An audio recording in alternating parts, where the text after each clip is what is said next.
말씀 나누겠습니다. 요한복음 10장 39절에서 11장 16절까지입니다. 함께 봉독하시죠. 저희가 다시 예수를 잡고자 하였으나 그 손에서 벗어나 나가시니라. 다시 요단강 저편 요한이 처음으로 세례주던 곳에 가사 거기 거하시니 많은 사람이 왔다가 말하되 요한은 아무 표적도 행치 아니하였으나 요한이 이 사람을 가리켜 말한 것은 다 참이라 하더라. 그리하여 거기서 많은 사람이 예수를 믿으니라. 어떤 병든 자가 있으니 이는 마리아와 그 형제 마르다의 촌 베다니에 사는 나사로라. 이 마리아는 향유를 주께 붓고 머리털로 주의 발을 씻기던 자요 병든 나사로는 그의 오라비로라. 이에 그 누이들이 예수께 사람을 보내어 가로되 주여 보시옵소서 사랑하시는 자가 병들었나이다 하니 예수께서 들으시고 가라사대 이 병은 죽을 병이 아니라 하나님의 영광을 위함이요 하나님의 아들로 인하여 영광을 얻게 하려 함이라 하시더라. 예수께서 본래 마르다와 그 동생과 나사로를 사랑하시더니 나사로가 병들었다 함을 들으시고 그 계시던 곳에 이틀을 더 유하시고 그 후에 제자들에게 이르시되 유대로 다시 가자 하시니 제자들이 말하되 랍비여 방금도 유대인들이 돌로 치려 하였는데 또 그리로 가시려 하나이까? 예수께서 대답하시되 낮이 12시간이냐 사람이 낮에 다니면 이 세상의 빛을 보므로 실족하지 아니하고 밤에 다니면 빛이 그 사람 안에 없는 고로 실족하느니라.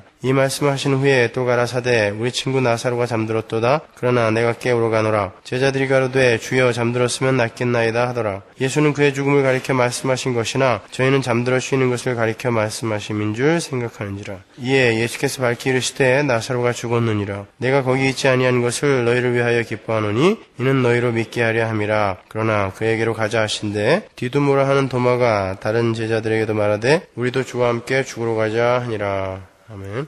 우리가 지난주에 공부한 것처럼 요한복음은 크게 둘로 나눌 수 있다 그랬죠. 러프하게 나누면 그 첫 번째 부분이 예수님이 유대인들에게 약속된 메시아이심이 여러 가지 이적들과 함께 제시가 되고 아울러 예수님이 속죄양으로 오실 수밖에 없는 이유가 설명이 되는 부분이죠. 그게 이제 10장까지라 그랬습니다. 그 두 번째 부분은 실제적인 예수님의 죽으심과 부활에 관한 이야기로 종결이 된다 그랬죠. 그러니까 첫 번째 부분에서는 예수님께서 메시아이심에도 불구하고 어떻게 유대인들이 그분을 배척하였는가에 대해서 자세하게 기록을 함으로 해서 그래서 너희들은 죽을 수밖에 없는 존재이며 너희들 중에 너희들 스스로의 힘으로 구원에 이를 수 있는 자는 하나도 없다라는 것을 증명하여 보여주는 것이에요. 그게 지금까지 우리가 공부한 부분이죠. 두 번째 부분에서는 그럼에도 불구하고 나는 나의 목숨을 끊어서 너희들에게 생명을 주고야 말겠다라는 하나님의 은혜의 의지를 십자가에서 실행하시는 것을 자세하게 기록해 놓은 것이라고 했습니다. 근데 제가 요한복음 첫 번째 강의 시간에 나누어드린 구조에서는 조금 달리 제가 나누어드렸어요. 그렇죠? 기억나세요? 저는 그때 요한복음을 네 부분으로 나누어드렸는데 그 첫 번째 부분이 1장 1절에서 18절까지 서론이었죠. 그리고 두 번째 부분이 1장 19절에서 12장 50절까지 7가지 표적의 부분이었어요. 그걸 두 번째 부분으로 나눠드렸습니다. 그리고 세 번째 부분이 13장 1절에서 20장 31절까지로 이제 예수님이 십자가에서 죽으시기까지 마지막 기간 동안의 그 강화와 기도 그리고 예수님의 삶 그리고 죽으심과 부활에 관한 내용이었죠. 그리고 네 번째 부분이 21장 1절에서 25절까지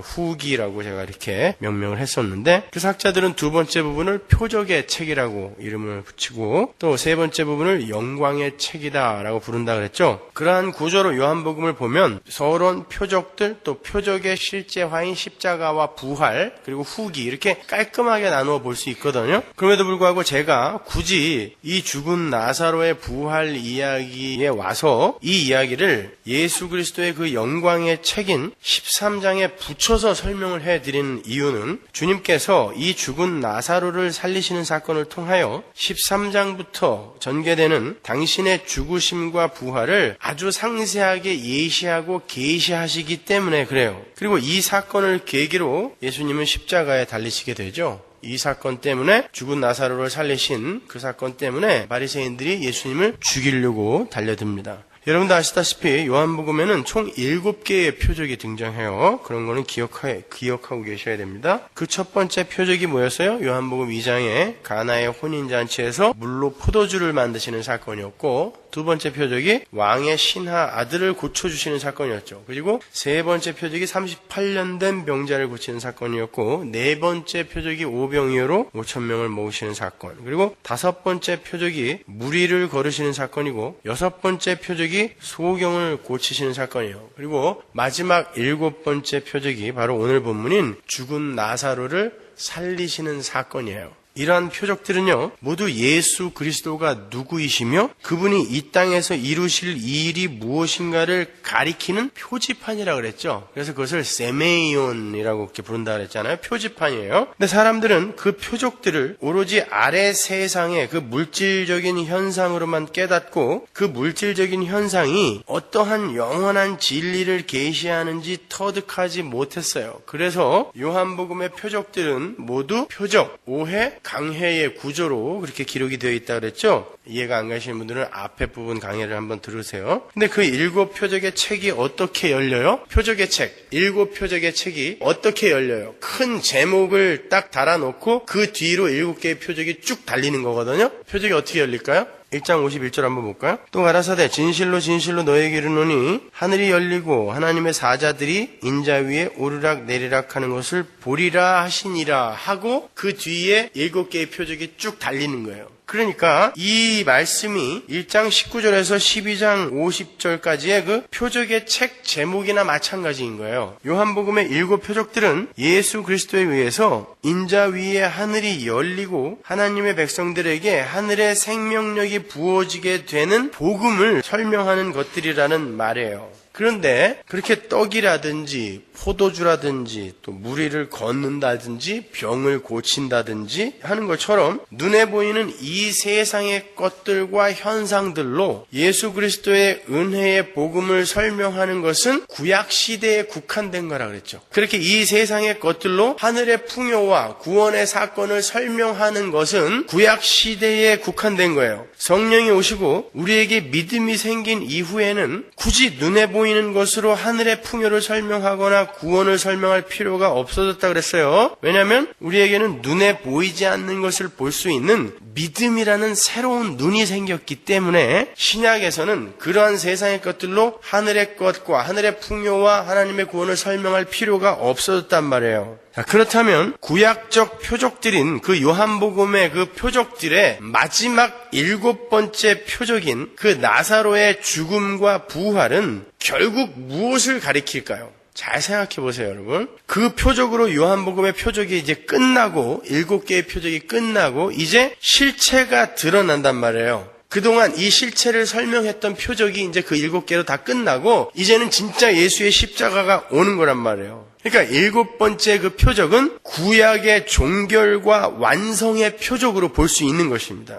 그래서 완전수인 7을 써서 7번째 표적인 거예요. 요한이 이 7이라는 숫자를 아주 잘 쓰죠. 요한계시록에서도 그렇고. 그러니까 구약의 완성이라는 거예요. 그리고는 이제 그 표적들의 실체이신 진짜 예수님이 십자가를 지시고 죽으시고 부활하심으로 말미암아 이제 그 일이 완성이 되는 거예요. 그 증거를 제가 보여드리죠. 요한복음 11장 25절 보세요. 예수께서 가라사대 나는 부활이요 생명이니 나를 믿는 자는 죽어도 살겠고 무릇 살아서 나를 믿는 자는 영원히 죽지 아니하리니 이것을 내가 믿느냐라고 해요. 이 이야기가 무슨 이야기인지 잘 이해를 하세요? 마르다가 뒤늦게 오시는 예수님을 마중 나갔을 때 예수님이 하신 말씀입니다. 25절에 나를 믿는 자는 죽어도 살겠고 라는 어구는 지금 예수님께서 죽은 나사로를 살리실 것을 암시하고 있는 어구예요. 그건 구약이죠. 그죠? 죽은 자가 살아나는 것으로 구원이 설명되는 건 구약이잖아요. 죽은 자가 살아나서 하나님의 십자가의 은혜와 부활이 설명이 되는 시대는 구약 시대예요. 그런데 26절에 재밌는 단어가 나오죠. 믿음과 영원이라는 단어가 거기 들어갔단 말이에요. 그 영원이라고 번역이 된 헬라어 아이오라는 단어는 시작과 끝이 없는 영원을 가리키는 건데요. 죽은 자가 살아나는 것으로 설명이 될 수밖에 없는 구약의 사건, 즉 나사로의 부활 사건은 살아서 믿는 자들이 영원히 죽지 않는 신약의 복음의 그림자임이 그 두 어절의 대조에서 잘 나타납니다. 나타나 있는 거예요. 이렇게 죽은 나사로가 살아나는 사건, 7번째 표적은 예수 그리스도의 십자가로 말미암아 사망에서 풀려나게 되는 교회의 이야기를 구약적 그림으로 표현한 거예요. 그래서 25절, 26절에서 앞절은 구약, 뒷절은 신약으로 딱 대조를 해서 붙여놓은 것입니다.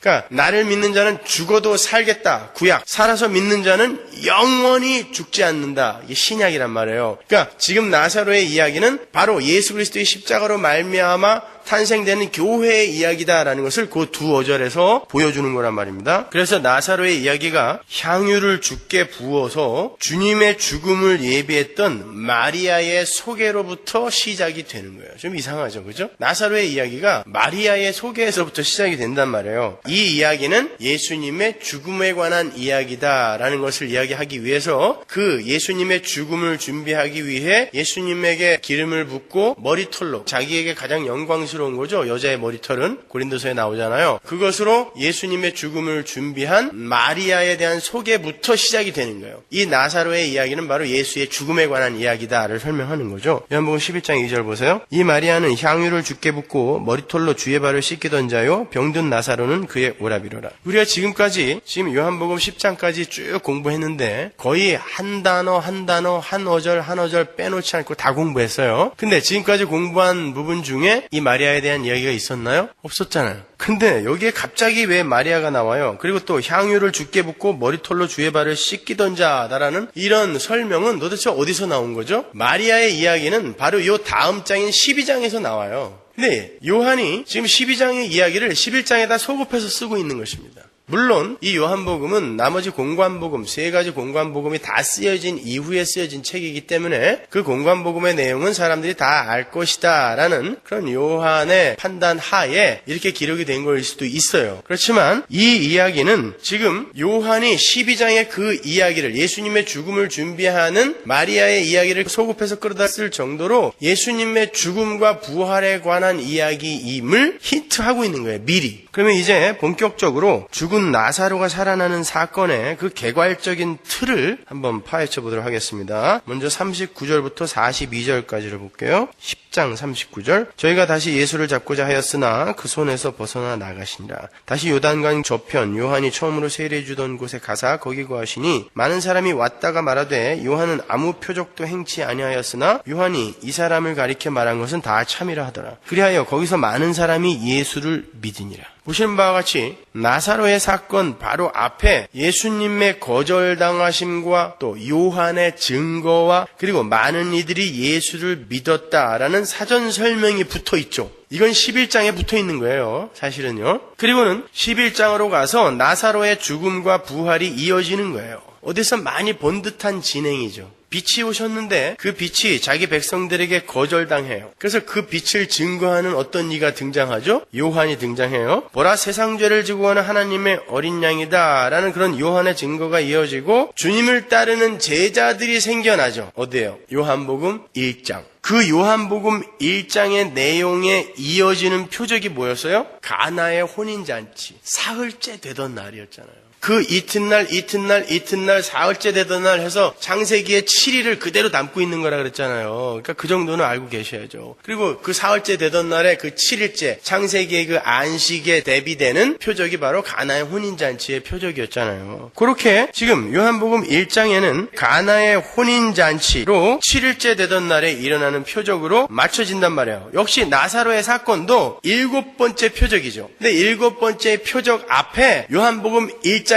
구조와 똑같은 구조로 진행이 된단 말이에요. 일부러 요한이 지금 무언가 거기에다가 메시지를 넣고 있는 거예요. 지금 나사로의 사건도 7번째 표적이고 둘 다 7번째 것이에요. 그 앞에 나열되는 거절당하시는 예수님, 요한의 증거, 많은 이들이 돌아온 같은 거예요. 그러니까 두 표적은 같은 이야기를 담고 있는 다른 그림이라는 것을 요한이 이야기하고 싶어서 그러한 동일한 구조를 일부러 심어놓은 거예요, 거기다가. 사실 지금 우리가 읽었던 그 39절부터 42절까지는 안 들어가도 괜찮은 구절 아니에요. 그래도 충분히 이해가 가는데 일부러 거기다가 요한복음 1장의 구조를 심어놓았단 말입니다. 잘 생각해 보세요. 포도주가 떨어진 잔치. 히브리 사람들에게 있어서 포도주가 떨어진 잔치는 잔치일 수가 없는 거예요. 그래서 포도주가 떨어진 잔치는 슬픔이라고 이야기를 해요. 거기에 기대하지도 않았던 포도주가 선물로 주어졌어요. 그렇게 비로소 그 슬픔의 잔치가 기쁨의 잔치가 된 거예요. 나사로의 이야기로 와보자고요. 나사로가 죽었어요. 슬픔이죠. 근데 불가항력적 은혜가 그에게 쏟아부어져서 그가 살아났어요. 기쁨입니다. 둘 다 슬픔에서 시작해서 기쁨으로 끝이 나는 거예요. 그런데 그 슬픔과 기쁨 사이에 뭔가가 들어가 있는 거죠. 뭐가? 예수 그리스도의 십자가와 보혈이 들어가 있는 거예요. 가나의 혼인잔치에서는 예수 그리스도의 보혈을 상징하는 포도주가 생겨났고, 이 죽은 나사로가 살아나는 사건은 예수님의 피를 전제로 하여 그가 부활을 한다는 거예요. 그러니까 슬픔과 기쁨 사이에 예수 그리스도의 십자가와 보혈이 개입하는 형국으로 지금 이 표적들이 그려지고 있단 말이에요. 그러니까 가나의 혼인잔치의 표적이 율법을 기각하는 예수 그리스도의 보혈. 가나의 혼인잔치에 항아리가 6개가 있었는데 그 항아리는 정결 예식을 행하던 항아리라고 그랬죠. 근데 정결 예식이 뭐예요? 율법 아니에요. 몸을 닦는 거였단 말이에요. 근데 그 항아리가 비어 있었다는 건 뭐예요? 이놈들이 율법을 지킨다고 하면서 사실은 형식적으로 지키고 있었다는 것을 일부러 보여주는 거예요. 그 항아리가 비어 있었다는 건 너희들은 율법으로 절대 이 잔치를 잔치로 만들 수 없어를 보여주는 거예요. 이 잔치가 되기 위hen 나의 피가 부어져야 잔치가 비로소 혼인잔치가 되는 거야를 보여주는 거란 말입니다. 그렇게 가나의 혼인잔치의 표적이 율법을 기각해버리는 예수 그리스도의 보혈이 잔치를 잔치로 완성하는 그 십자가 복음을 그 내용으로 하고 있는 것처럼 오늘 본문의 죽은 나사로가 살아나는 사건 또한 예수 그리스도의 보혈에 의해서 죽은 자들이 살아나는 십자가 복음을 그 내용으로 하고 있는 거예요. 쉬운 말로 교회의 출애굽 사건, 교회의 구속 사건이 그림으로 펼쳐지고 있는 거예요. 오늘 보면 40절로 가볼게요. 다시 요단강 저편, 요한이 처음으로 세례주던 곳에 가서 거기 거하시니. 주님께서 요단 동편으로 지금 피하시는 거죠. 그러니까 지금 주님이 죽은 나사로를 살리러 오시는 모습은 요단 동편에서 12지파를 상징하는 12제자들을 데리고 요단강을 건너서 이 세상 그 누구도 무너뜨릴 수 없는 철옹성 여리고와 같은 사망을 무너뜨리기 위해 오는 형국, 그걸 다른 그림으로 이렇게 그려놓은 거란 말입니다. 그래서 요단 동편으로 예수님이 넘어간 곳에서부터 나사로를 살리시는 사건이 일어나는 거예요. 이스라엘 12지파가 여호수아의 인도하에 요단강을 마른 땅처럼 건너서 여리고를 무너뜨리는 사건과 같은 그림인 거예요. 그래서 나사로의 이야기가 요단강 저편에서 시작되는 거예요. 히브리어 여호수아의 헬라어 표기는 뭐다? 여호수아는 히브리어고 예수란 말이죠. 그러니까 예수님이 12지파를 상징하는 12제자를 갖고 요단강을 건너가는 거나 여호수아가 12지파를 데리고 요단강을 건너가서 사망을 상징하는 여리고를 때려 부시는 거나 똑같은 그림이란 말이에요. 여호수아 3장 1절 보세요. 여호수아가 아침에 일찍이 일어나서 이스라엘 사람들로 더불어 시팀에서 떠나 요단에 이르러서는 건너지 아니하고 거기서 유숙하니라. 3일 후에 유사들이 진중으로 두루다니며 백성에게 명하여 가로되 너희는 레위 사람 제사장들이 너희 하나님 여호와의 언약궤 매는 것을 보거든 너희 곳을 떠나 그 뒤를 쫓으라. 그러나 너희와 그 사이 상거가 2000규빗쯤 되게 하고 그것에 가까이 하지 말라. 그리하면 너희 행할 길을 알리니 너희가 이전에 이 길을 지나보지 못하였음이니라. 여호수아가 또 백성에게 이르되 너희는 스스로 성결케 하라. 여호와께서 내일 너희 가운데 기사를 행하시리라. 여호수아가 또 제사장들에게 일러 가로되 언약궤를 메고 백성 앞서 건너라 하매 곧 언약궤를 메고 백성 앞서 나가니라. 이스라엘이 여호수아와 함께 요단강을 막 건너기 전 요단 동편의 상황이죠. 2절에 보면 아주 재밌는 어구가 나와요. 3일 후에라는 어구예요. 그 어구는 3일째에, 사흘째에 라고 번역을 해야 돼요. 잘 보세요. 예수님께서 요단강을 건너서 죽은 나사로에게 가실 때 며칠을 더 유하다 가시죠? 이틀을 더 유해요. 사흘째에 가시는 거죠. 예수님이 12지파를 데리고 요단강을 건너는데 일부러 사흘째에 건너가시고 여호수아도 거기에서 3일째에 요단강을 건너간단 말이에요. 뭔가 지금 성경이 그 두 가지 이야기를 통해서 우리에게 메시지를 던지고 있는 거예요. 요한복음 11장 6절 보세요. 나사로가 병들었다 함을 들으시고 그 계시던 곳에 이틀을 더 유하시고 그 후에 제자들에게 이르시되 유대로 다시 가자 하시니 요단강을 건너자라고 하는 거예요. 그 사흘이라는 단어는 가나의 혼인잔치에도 등장하죠. 제가 가나의 혼인잔치부터 이렇게 넘어왔어요. 보세요. 요한복음 2장 1절 사흘 되던 날에, 이게 여호수아 3장의 3일째라는 말과 똑같은 단어예요. 사흘 되던 날에 갈릴리 가나에 혼인이 있어 예수의 어머니도 거기 계시고, 그러니까 이스라엘이 홍해를 건너고 요단강을 건너서 약속의 땅에 들어간 사건과 가나의 혼인잔치에서 물이 포도주로 변해서 잔치가 잔치답게 완성된 그런 표적과 죽은 나사로가 살아나는 사건은 정확하게 같은 내용을 담고 있는 것이다 라는 말이에요. 여기까지 이해가 가세요? 여호수아 4장 21절 보세요. 이스라엘 자손들에게 일러 가로되 후일에 너희 자손이 그 아비에게 묻기를 이 돌은 무슨 뜻이냐 하거든 너희는 자손에게 알게 하여 이르기를 이스라엘이 마른 땅을 밟고 이 요단을 건넜습니다. 너희 하나님 여호와께서 요단 물을 너희 앞에 마르게 하사 너희로 건너게 하신 것이 너희 하나님 여호와께서 우리 앞에 홍해를 말리시고 우리를 건너게 하신 것과 같았나니 이는 땅의 모든 백성으로 여호와의 손이 능하심을 알게 하며 너희로 너희 하나님 여호와를 영원토록 경외하게 하려 하심이라 하라. 여기서 여호수아는 홍해를 건넌 사건과 요단강을 건넌 사건을 같은 것으로 보고 있죠. 따라서 죽은 나사로가 살아나는 사건은 홍해를 건너서 이스라엘 장자들의 사망을 모두 먹어버리신 예수 그리스도의 십자가를 그리고 있는 것이고, 요단강을 건너서 철옹성 여리고를 한 번에 무너뜨려 버리신 예수 그리스도의 십자가를 그려내고 있는 거예요. 이 세상 그 누구도 도저히 상대할 수도 없고 이길 수도 없는 사망, 마치 골리앗 같은 그 세상 권세를 예수님께서 홀로 어린 양의 십자가로 박살을 내시는 거예요. 다윗이 골리앗을 물맷돌 하나 더 때려 죽이는 것도 똑같은 이야기인 것입니다. 그래서 나사로의 사건 바로 다음에 주님의 유월절이 등장하는 거예요.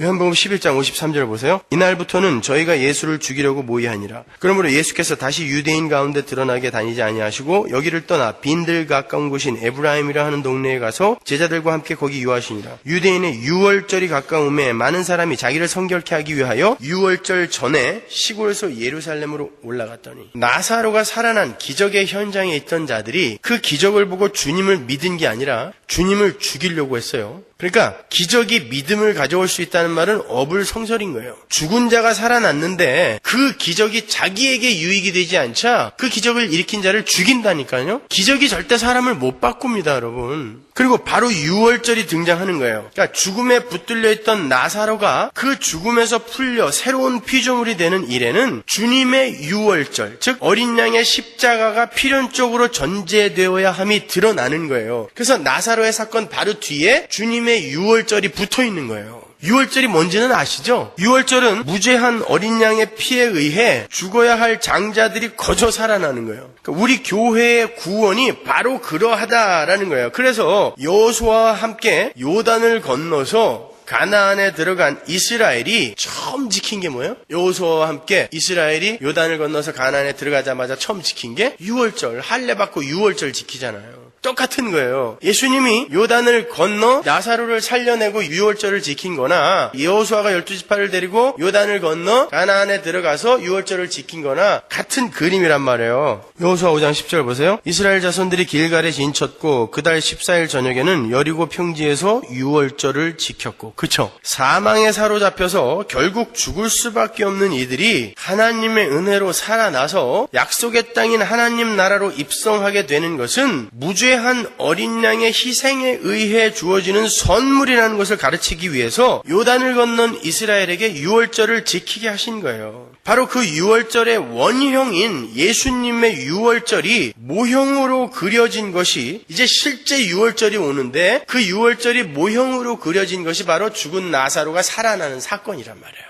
그러니까 나사로의 죽음은 예수 그리스도의 죽음인 거고 그의 부활은 예수 그리스도의 부활을 상징하고 있는 거예요. 그렇게 완전히 죽어서 장사 지낸 바 되었다가 다시 살아나셔서 교회의 첫 열매가 되신 예수 그리스도의 사역이 죽음에 사로잡혀 있던 교회를 살려내는 것임이 선명하게 그려져 있는 것, 그것이 바로 나사로의 에피소드예요. 그러니까 나사로가 죽었다 살아나는 것은 죽어있던 교회가, 하나님의 백성이 하나님의 은혜로 말미암아 살아나는 첫 번째 상징과, 또 하나는 예수 그리스도가 죽어있던 그들을 살려내기 위해 그렇게 그들의 죽음이 되어 죽고 다시 살아나야 하는 예수 그리스도의 십자가를 이중적으로 상징하고 있는 거란 말입니다. 그래서 주님은 오늘 본문에서 나사로가 병이 든 건 하나님의 영광을 위한 것이다 라고 하신 것이고, 그로 말미암아 아들이 영광을 얻는 일이라 라고 말씀하신 거예요. 4절 볼까요? 예수께서 들으시고 가라사대 이 병은 죽을 병이 아니라 하나님의 영광을 위함이요 하나님의 아들로 이를 인하여 영광을 얻게 하려 함이라 하시더라. 여기서 이 병은 죽을 병이 아니다 라고 번역이 된 부분은 이 병은 죽음으로 끝나지 않을 것이다 라고 번역을 해야 맞아요. 그러니까 나사로의 병은 죽음에 이르는 병이 아니라 어떤 것을 설명하기 위한 병이라는 거예요. 그러니까 하나님의 백성들이 잠시 사망에 붙들려 있지만 그들은 그 사망에 꼭 붙들려서 죽음으로 결론 맺어지지 않는다라는 그런 이야기인 거예요.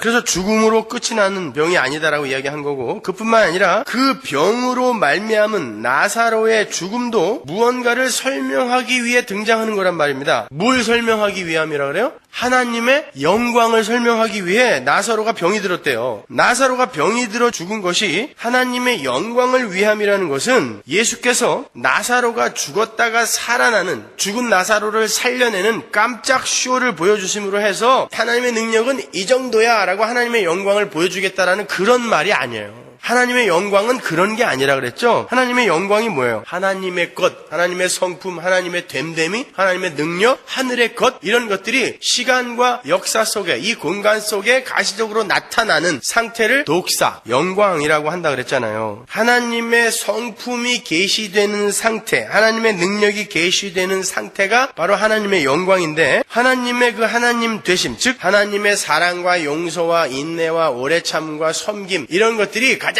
선명하게 드러난 곳이 어디예요? 십자가죠. 하나님의 오래 참으심과 용서와 공의와 사랑, 이런 것이 한 번에 쏟아 부어진, 한 번에 나타난 것이 십자가잖아요. 그러니까 여기에서 죽은 나사로가 살아난 사건은 바로 하나님의 영광이 극명하게 드러난 십자가 사건을 예표하고 있는 거예요. 그래서 바로 나사로가 병들고 죽은 건 하나님의 영광을 드러내기 위함이다 라고 이야기를 하는 거예요. 그리고 그렇게 불가능한 시체들이었던 우리가, 죄와 허물로 죽었었으니까 우리는, 시체들이었던 우리가 전적으로 아들의 공로에 의해서 살아나게 되었다라는 것을 인정할 때, 우리의 공로는 하나도 없고 전적으로 그 아들의 공로, 어린 양의 유월절에 의해 살아났다라는 것을 인정해 드릴 때, 그게 아들에게 영광이 돌려진다라는 이야기인 거예요. 이제 요 4절은 이해가 가시죠, 이제? 그래서 나사로는 예수님이 그러했듯이 완전히 죽어야 되는 거예요. 그 나사로의 죽음이 상징하는 게 바로 죄와 허물로 죽은 우리, 시체인 우리의 상태와 또 그러한 우리를 살려내기 위해 완전히 죽어서 장사 지낸 바 된, 왜 장사 지낸 바 되었다라는 말이 거기 들어가 있는지 아세요? 장사를 지냈다는 건 이게 죽은 게 확인이 됐다는 뜻이거든요. 그렇게 완전히 죽어서 장사 지낸 바 된 예수 그리스도의 죽음과 부활로 말미암아 우리들이 살아난 거니까, 그 나사로가 바로 그것을 상징하고 있는 자이기 때문에 나사로는 완전히 죽어야 된단 말이에요. 그래서 예수님이 이틀을 더 유하다 가신 거예요. 완전히 죽여버리려고.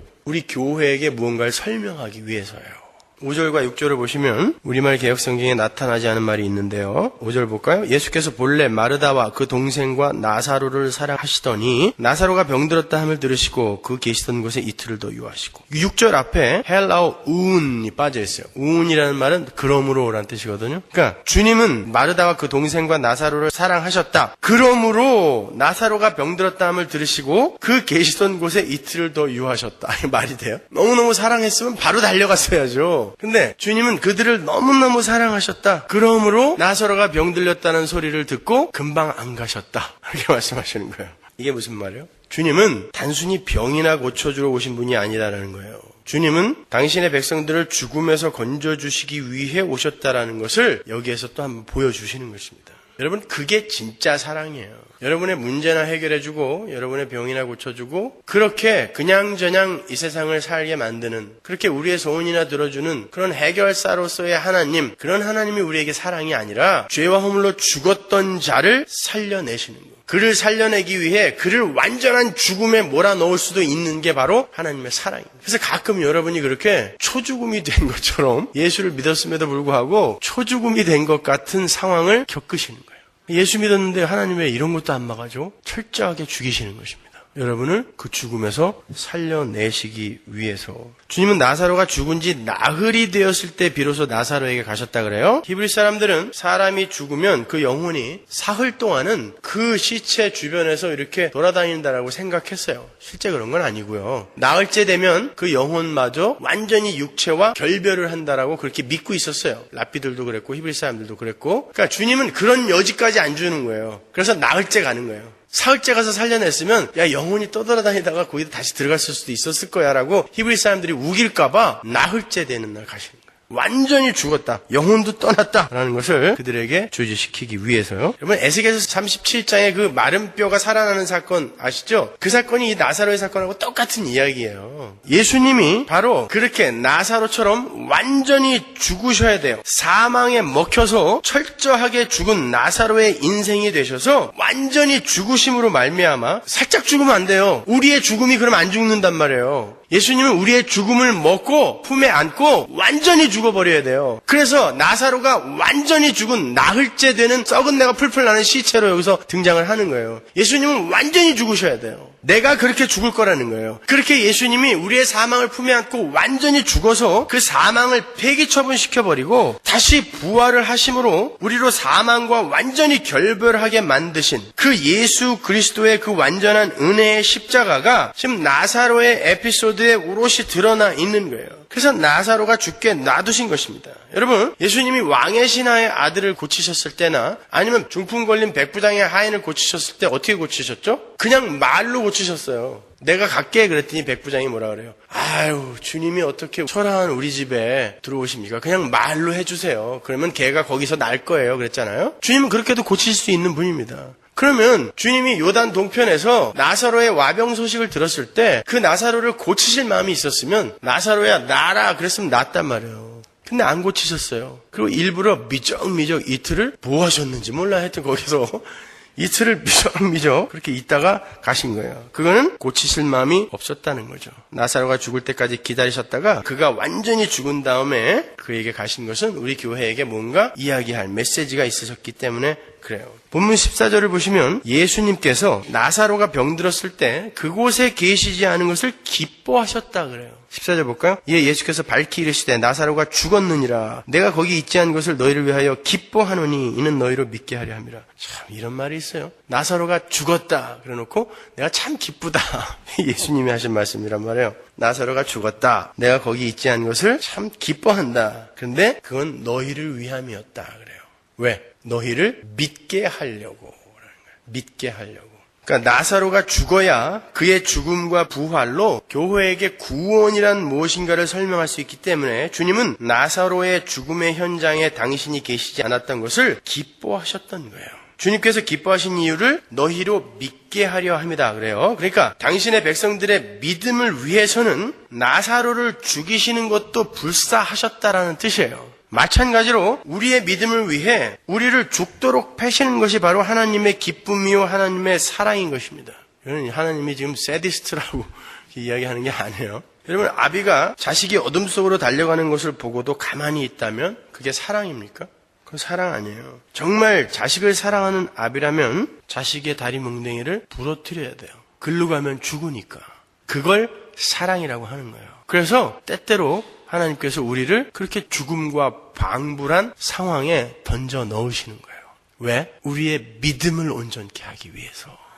그게 진짜 사랑인 거예요. 그러나 유대인들은 병이나 고쳐주고 목숨이나 부지하게 만들어주는 것이 사랑이라고 착각을 했어요. 35절 볼까요? 예수께서 눈물을 흘리시더라. 이에 유대인들이 말하되 보라 그를 어떻게 사랑하였는가 하며 그중 어떤 이는 말하되 소경의 눈을 뜨게 한 이 사람이 그 사람은 죽지 않게 할 수 없었더냐 하더라. 여기 보시면 마치 유대인들이 예수님의 눈물을 보고 야, 참 저 사람이 나사로를 많이 사랑했었나 보다. 저렇게 우는 걸 보니 하고 그 예수님의 사랑을 추켜 세우는 것처럼 보입니다만 정반대의 이야기예요. 37절을 보면 소경의 눈을 뜨게 한 사람이 그 사람은 죽지 않게 할 수 없었더냐 하고 비아냥거리는 말이 나오죠. 그러니까 유대인들은 지금 정반대로 저 사람이 나사로를 사랑했던 것처럼 울고 있다. 그렇다면 소경의 눈을 뜨게 했던 그 실력으로 나사로의 병을 고칠 수는 없었단 말인가? 저 사람은 나사로를 진정으로 사랑한 것이 아니야 라고 말하고 있는 거예요. 이렇게 예수님의 사랑과 죄인들의 사랑의 내용은 천양지차인 거예요.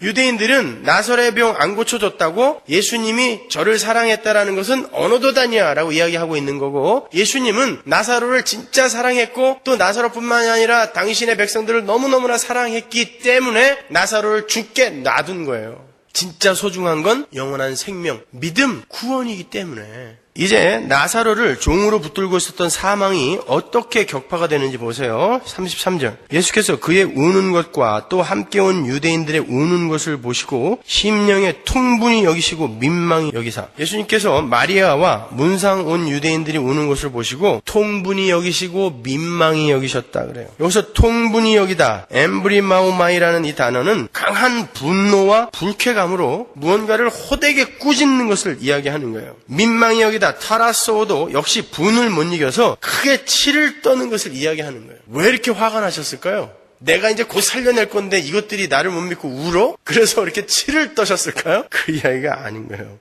예수님은 당신의 백성들을 붙들고 있는 사망의 세력에게 분노하신 거예요. 통분히 여기신 거예요.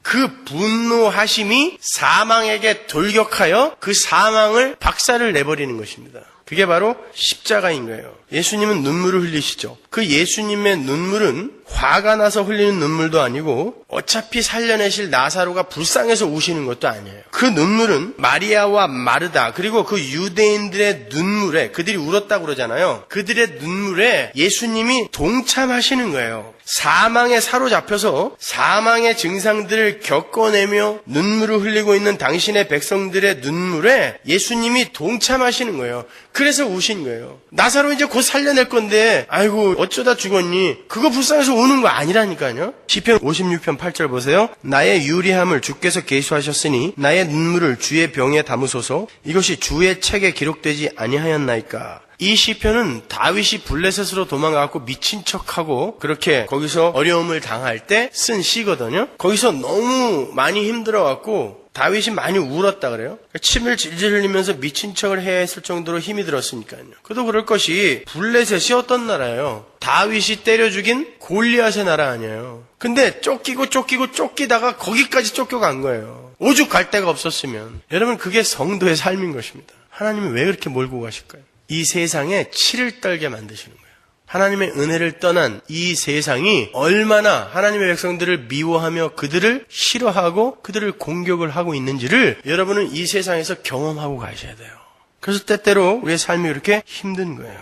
다윗은 하나님께 아뢰죠. 하나님은 무엇이 옳고 그른지 다 아시죠? 하나님의 책에 다 기록되어 있잖아요. 그 말은 하나님은 전부 계수하고 계십니다. 그걸 내가 압니다. 라는 이런 뜻이에요. 하나님 책에 전부 기록되어 있습니다. 라는 뜻은, 그러니까 나의 눈물을 주의 병에 담아 주옵소서 라고 기도를 하는 거예요. 하나님, 내 눈물, 이렇게 세상에게 당하여 흘리는, 아무 잘못 없이 흘리는 나의 이 눈물, 하나님은 아시죠? 이 눈물 당신의 병에 담아주세요 라고 기도하죠. 거기서 주의 책은 그 하나님의 작정과 주권, 우리를 침삼킬 틈도 놓치지 않고 우리를 살피시는 그러한 하나님의 손길과 눈길, 관심을 이야기하는 거예요. 그게 하나님의 책이에요. 말라기 3장 16절에 나오는데요. 그때 여호와를 경외하는 자들이 피차에 말하매 여호와께서 그것을 분명히 들으시고 여호와를 경외하는 자와 그 이름을 존중히 생각하는 자를 위하여 여호와 앞에 있는 기념책에 기록하셨느니라. 이건 무슨 책에다가 이렇게 썼다라는 그런 얘기가 아니에요. 하나님은 잘 알고 계시다라는 뜻이에요. 하나님의 백성들의 삶과 그들이 걷는 여정은 모두 하나님의 책에 기록이 되어 있다라는 거예요. 모든 사람들의 삶의 여정에 깊이 간섭하시면서 그걸 전부 계수하신다는 뜻이란 말입니다. 그럼에도 불구하고 사망의 세력이 지배하는 이 세상에서 육신을 입고 살아가야 하는 당신의 백성들의 눈물을 하나님께서 당신의 병에 담으시고 그 눈물병을 십자가에서 전부 깨트려 버리시는 것이 바로 구원인 거예요. 여러분이 이 땅에서 흘리는 눈물을 하나님이 전부 받아다가 십자가에서 싹 말려버리시는 것입니다. 그래서 다시는 여러분의 눈에서 눈물이 흐르지 않도록. 그래서 그 예수 그리스도의 십자가를 예표하는 나사로의 사건에서 예수 그리스도의 눈물이 나오는 거예요. 우리의 눈물을 담고 계신 그 예수님의 눈물병을 거기서 지금 깨고 계시는 것입니다. 예수님이 우리의 눈물에 동참하셔서 그 눈물을 가지고 가서 죽으시는 거예요. 그게 눈물병을 깨는 것입니다.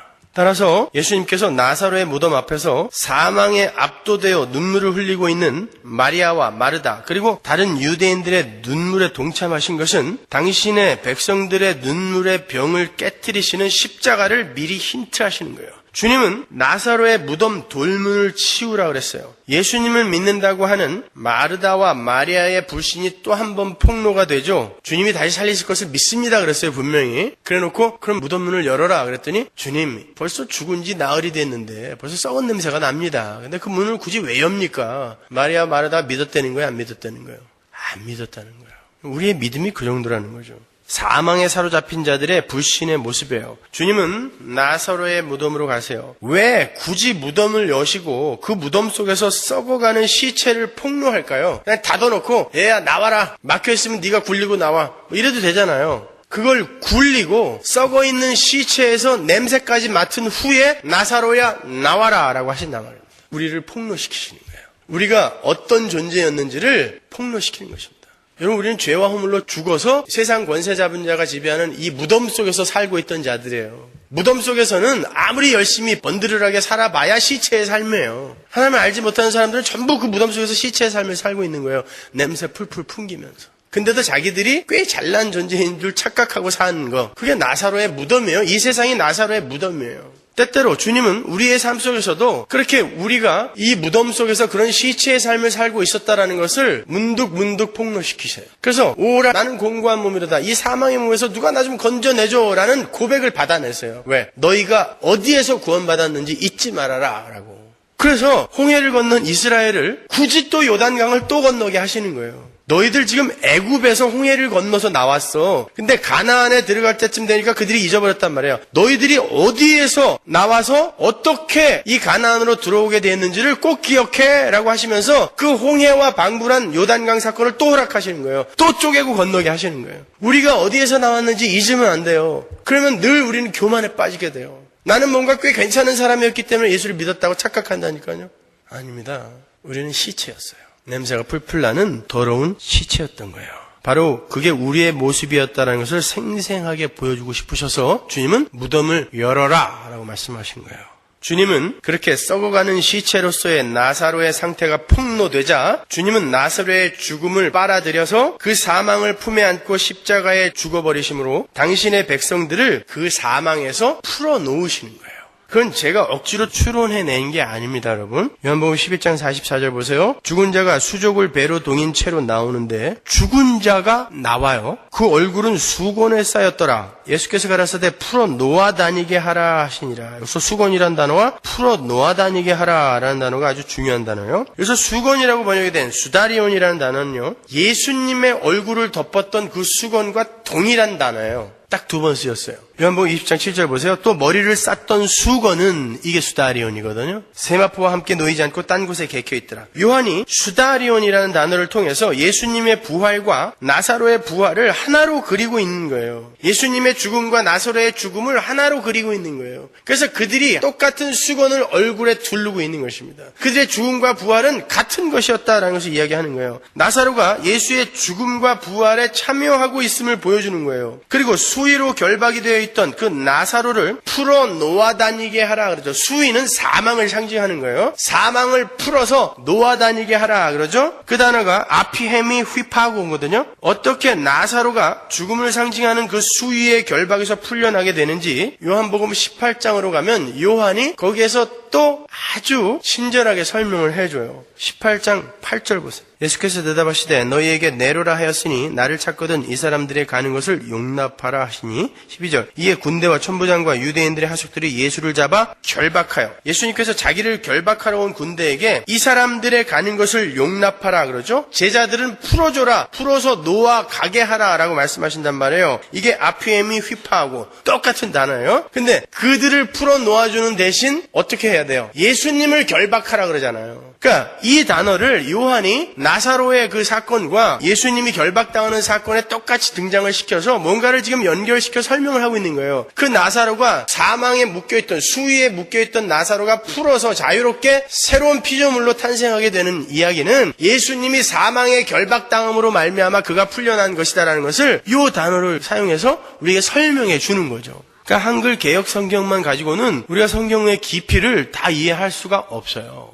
왜냐면 성경의 1차 수신자들은 이런 단어들을 딱 들었을 때 금방 다 알아먹었거든요. 그래서 그 성경을 읽고 감동을 받았던 거란 말입니다. 그러니까 여러분도 공부를 하셔야 되는 거예요. 그건 11장 43절에도 분명하게 나타나는데요. 43절 볼까요? 이 말씀을 하시고 큰 소리로 나사로야 나오라 부르시니, 그죠? 여기서 큰 소리로 부르다라고 번역이 된 크라우가조라는 단어도요, 요한복음에 6번 나오거든요. 근데 여기 이외에 다른 곳에서는 전부 유대인들이 예수님을 십자가에 못 박아 죽여라라고 외쳤을 때 거기에 썼어요. 5번은 전부 다. 여기에만 크라우가조가 딱 한 번 예외적으로 쓰인 거예요. 그러니까 지금 요한은 사망에 물려있던 나사로가 살아나기 위해서는 반드시 예수님의 죽음이 전제되어야 한다는 것을 보여주는 거예요. 그래서 나사로야 나와라. 그가 나올 수 있는 것은 예수님이 십자가에 못 박혀 죽어야 된다라는 것을 설명해 주는 거란 말입니다. 주님은 그렇게 사망과 사망의 열매들을 미워하세요.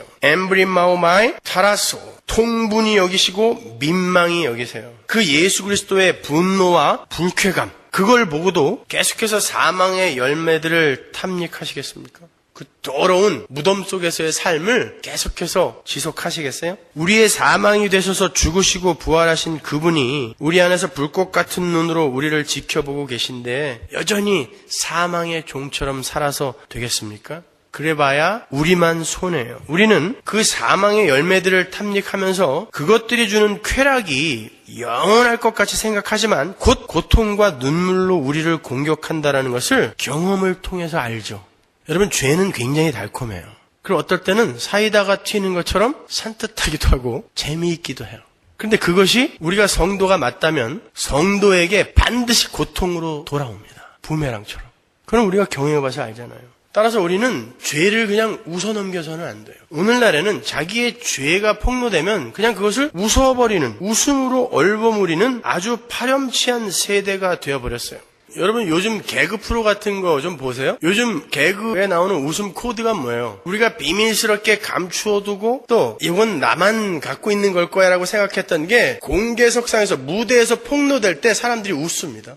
그죠? 달인 16년 동안 이러면서 그건 뭐예요? 자기를 과대 포장하고 있지도 않은 걸 자랑하는 거죠. 그거는 죄인들의 속성이에요. 근데 그것이 조금 과장되어 무대에서 폭로가 되니까 사람들이 막 웃는 거예요. 남들도 다 저렇게 사는구나. 왕비호. 다른 사람을 막 깎아내려요. 그거는 죄인들의 속성입니다. 근데 그렇게 다른 사람을 막 깎아내려서 그 사람이 굉장히 고통당하는 모습을 보면서 우리는 웃어요. 웃음으로 얼버무리는 거예요. 오늘날의 세대는 그렇게 악한 것입니다.